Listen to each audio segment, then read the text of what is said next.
السلام علیکم ملګرو څنګه یې؟ امید دی چې ښه به یې. الله پاک مو روغ جوړ او ښه ساته.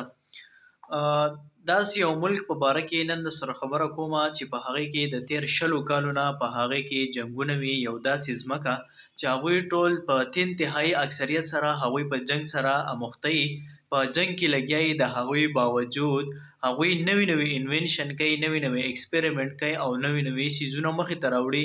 او موږ د هغې په رسپانس کې هغوی ته څه کوو؟ موږ په هغوی پسې خبرې کوو بجای د دې چې موږ هغه اپریشیټ کړو. جی بالکل زه خبره د افغانستان کومه په دې وخت کې چې هغوی نوی کار انوینټ کړی دی، ماډا 9، چې هغه نوی کار بالکل اول ورځ موږ وکتو چې هغوی نوی کار د ټیسټ لپاره روډ ته رایستی دی او په روډ باندې هغه ګرځولی دی.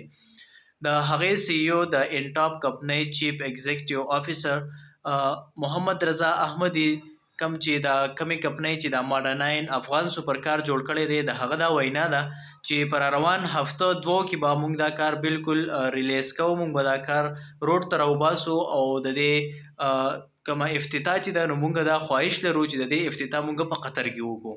نو نه صرف دا په افغانستان کې بلکې دا زموږ دپاره موږ ته هم پیدا ده چې هلته دا کار جوړ شو نو سبا به دلته راځي، دلته به په زموږ په ملک کې په پاکستان کې زموږ په ځمکه باندې دلته هم چلیږي. نو د هغې سره سره موږ ته هم فایده ده.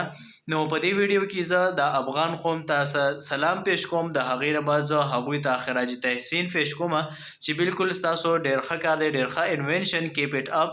او زه خپل قوم ته، زه خپلو د ملک کسانو ته دا وایم چې بالکل مونږ هم داسې کوی شو چې څنګه هغوی نوي نوي انوینشن مخې ته راوړی شو. نو بجای د دې چې مونږ لاړ شو په نورو ملکونو کې پردي کارونه وکړو او مونږ راشو په خپل ملک کې ښه کارونه وکړو، نوي نوي انوینشن وکړو، کوم څه چې ضرورت یې مونږ هغه څه ایجاد کړو او خلکو ته اساني پیدا کړو. نو د ماډا 9 کوم کار چې دی دا بالکل په هغوی د ټیسټ لپاره رایستی و. د دې چیف ایگزیکټیو افیسر وایي چې د دې پروجیکټ باندې مونږ د تېر 15 کالونه په دې باندې لګیا یو، په دې باندې کار کوو او را روان هفته دوو کې به د دې کار بالکل مکمل شي، کمپلیټ شي. د دې افتتاح لپاره مونږ دا خواهش لرو چې مونږ د دې افتتاح په قطر کې وکړو. نو بالکل زما په دې ویډیو کې د مقصد دا دی چې څنګه افغانستان والا دا کار کولی شي داسې مونږ هم کولی شو.